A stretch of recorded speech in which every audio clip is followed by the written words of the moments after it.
मंडळी, आपण ज्या ठिकाणी उभे आहोत, ते ठिकाण आहे पुशेगाव येथील या करंजाळे परिसरामध्ये पुशेगाव येथील माजी सैनिक असलेले दयानंद तोडकर यांचं हे परिपूर्ण क्षेत्र आपण पाहू शकता.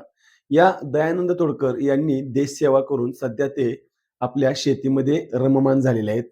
ते सध्या त्यांची शेती या शेतीकडे लक्ष देतात आणि ही शेती करून ते त्यांचा स्वतः संसार चालवतात. त्यामध्ये त्यांच्या पत्नीसुद्धा त्यांना मदत करतात. त्यांच्याकडे सध्या जनावरं आहेत.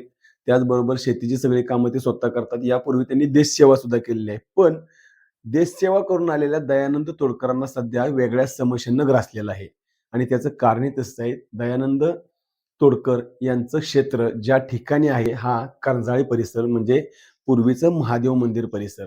कारण या ठिकाणी त्यांचं 24 एकरांचा गट आहे आणि या गटातून नेरमधून जी पाण्याची पाईपलाईन आलेली आहे, ती पाण्याची पाईपलाईन थेट पुशेगाव, त्याचबरोबर निडळ या परिसरातील जी गावं आहेत, त्या गावांना या पाईपलाईनच्या माध्यमातून पाणी मिळणार आहे.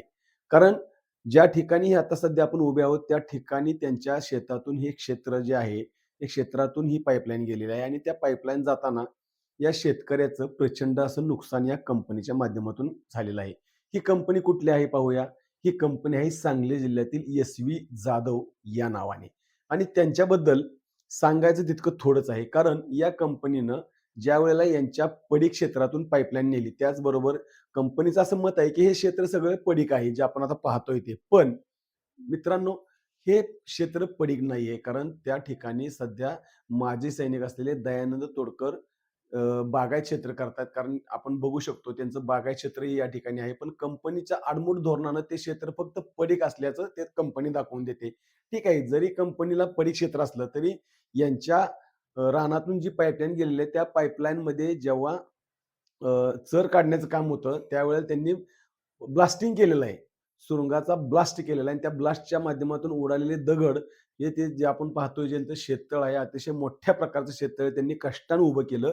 त्या कष्टानं उभं केलेल्या शेततळ्यातील पाण्यात ते दगड पडले मोठे-मोठे आणि ते पाण्यात दगड पडल्यानंतर त्या अंकुचीदार दगडानं त्या शेततळ्याचा कागद फाटला आणि त्यांचं नुकसान झालं. त्याचबरोबर तो जो ब्लास्ट झाला, त्या ब्लास्टच्या माध्यमातून जो त्यांचा भराव होता शेततळ्याचा, तो भरावही ढासळला. तसेच आपण जी ही पाहताय, ती पूर्णपणे जी चर काढलेली आहे त्या पाईपलाईनसाठी, ती चर अतिशय मोठ्या पद्धतीची असून इथून पुढे जे पाणी जाणार आहे, त्या पाण्यासाठी हे कॉक बसवलेले आहेत तिथं मोठे. त्या कॉकच्या ठिकाणी जो खड्डा आपण पाहतोय, हा पूर्णपणे जवळ-जवळ 25-30 फुटाच्या आसपासचा हा व्यासाचा हा खड्डा आहे. त्याच्या खाली बरोबर पाण्याची पाईपलाईन गेलेली आहे. लोखंडी पाईपलाईन आपल्याला दिसत आहे. यामध्ये त्यांची 2 जनावरं पडून त्यांचे पाय मोडलेले आहेत.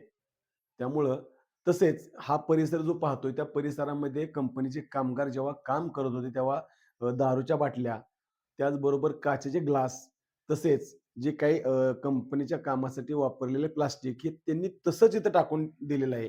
यांनी अनेक वेळा ते प्लास्टिक गोळा केलेलं आहे, कारण यांची जनावरं या परिसरात चरत असतात आणि ते जर त्यांच्या खाण्यात आलं, तर या शेतकऱ्याचं मोठं नुकसान सुद्धा होणार आहे. आत्तापर्यंत त्यांनी त्यांच्या 2 गायींवर उपचार देखील केलेले आहेत. कारण त्यांच्या पोटामध्ये तो प्लास्टिकचा कागद गेला होता आणि ती रवंथ करायची बंद झाली होती. आज शेतकऱ्यांचा जर बघितलं शेतकऱ्यांचं अर्थकारण किंवा शेतकऱ्यांची आर्थिक परिस्थिती फार मेटाकुटीला झालेली आहे. जनावरांना चारा नाहीये.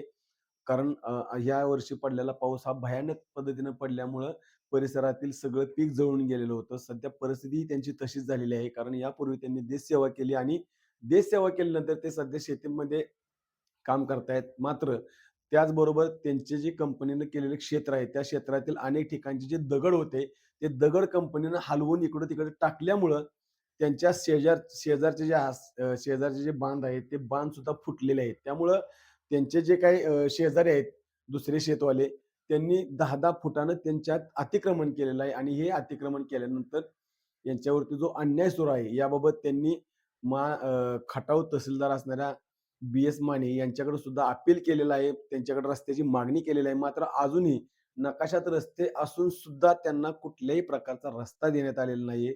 त्यामुळं या शेतकऱ्याचं पीक ज्यावेळेला काढण्याला येतं, त्यावेळेला यांना पीक काढून घेता येत नाही किंवा घेतलेलं पीक त्यांना गाडीच्या माध्यमातून नेता येत नाही. त्यामुळं अशा पद्धतीनं कंपनीनं आणि इकडं त्यांनी शेजारचे जे काही त्यांचे लोक आहेत, त्यांनी केलेलं अतिक्रमण यामुळं हा शेतकरी जो माजी सैनिक असलेला शेतकरी जर अशा पद्धतीनं त्या शेतकऱ्याला जर अशी वागणूक मिळत असेल, तर त्यासारखं दुर्दैव कोणतंही नाही. त्यामुळं एस.व्ही. जाधव यांची कंपनी नक्की आगामी काळात काय भूमिका घेणार हे नक्की पाहिलं पाहिजे आणि हेच पाहणं गरजेचं आहे. या शेतकऱ्याला नुकसान भरपाई मिळणार का? आणि जर नुकसान भरपाई नाही मिळाली, तर एस.व्ही. जाधव यांच्या कंपनीच्या विरोधात हे पती-पत्नी आत्मदहन करण्याच्या तयारीत असल्याची माहिती सुद्धा त्यांनी आपल्याला दिलेली आहे. बघूया स्वतः दयानंद तोडकर काय म्हणतायत. मी दयानंद रामचंद्र तोडकर, कुशेगाव, कर्जाळा साईड आमची इथे आहे. आणि ह्या कंपनीने 2 वर्ष झालं काम चालू केलं आहे, पण अद्याप अजून पूर्ण काम केलेलं नाही. आणि ह्याच्यात आमचं 2.5 ते 3 एकर बाधित झालेलं आहे क्षेत्र.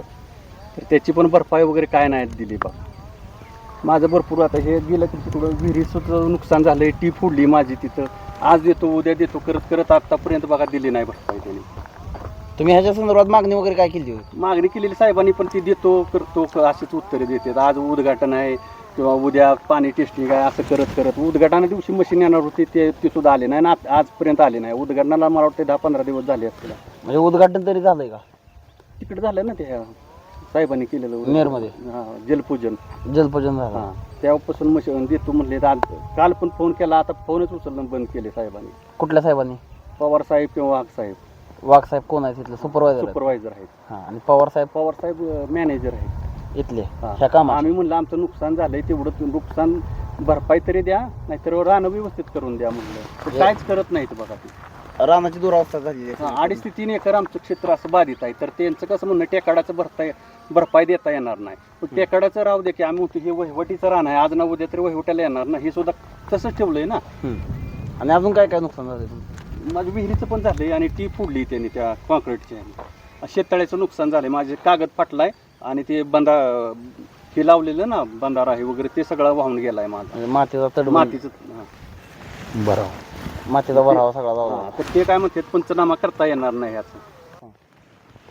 जे काम चाललेलं ना ते ब्लास्टिंग केलेलं त्यांनी आणि ते माझं 20 फूट अंतर आहे शेततळ्याचं. तर त्यांना काय म्हटलं मी जाळी लावून ब्लास्टिंग करा किंवा शेततळ्यात पडू नये म्हणून. तर त्यांनी काय ऐकलं नाही, त्यांनी जबरदस्तीने काम केलं. माझं शेततळ्याचं कागद फाटलेलं आहे बराच आणि ते काय म्हणतात पंचनामा करता येत नाही शेततळ्याचा. कोण म्हणतंय असं? पवार साहेब वगैरे म्हणतात. बरं. ह्याच्या संदर्भात तुम्ही दुसऱ्या कोणाकडे तक्रार केली का अधिकारी? पवार साहेब त्यांचे दोनच नंबर आहे, वाघ साहेब सुपरवायझर आणि पवार साहेब.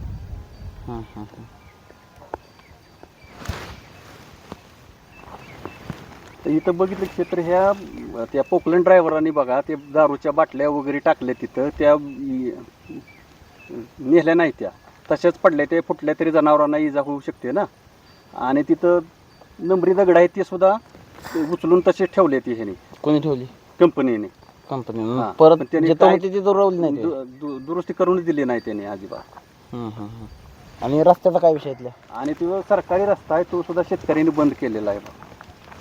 मग इकडे यायला कसं येता तुम्ही? टमटमनं किंवा असं चालतच इकडं असं? रस्ता इकडं नाहीच आम्हाला, टमटम सुद्धा येत नाही या क्षेत्रात.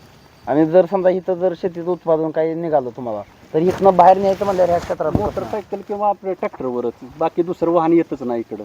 मजूर वगैरे येत नाही, गाडीशिवाय मजूर येत नाहीत आजकाल.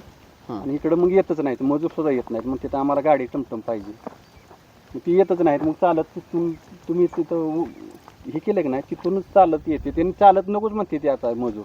त्याच्यामुळे शेतीला फार नुकसान होते आमच्या. शेती पण परवडत नाही, रस्ताच नाही ना. रस्ता नसल्यामुळे ऊस तर आम्ही इतका बेकार अवस्थेने नेलाय बघा. रस्ताच नाही ऊस नेला सुद्धा, कशी शेती करायची सांगा. आवाज न्यूजसाठी कॅमेरामन अमोल वायदंडेसह संदीप जठार, कुशेगाव. आवाज न्यूजसाठी संदीप जठार, गोंदवले.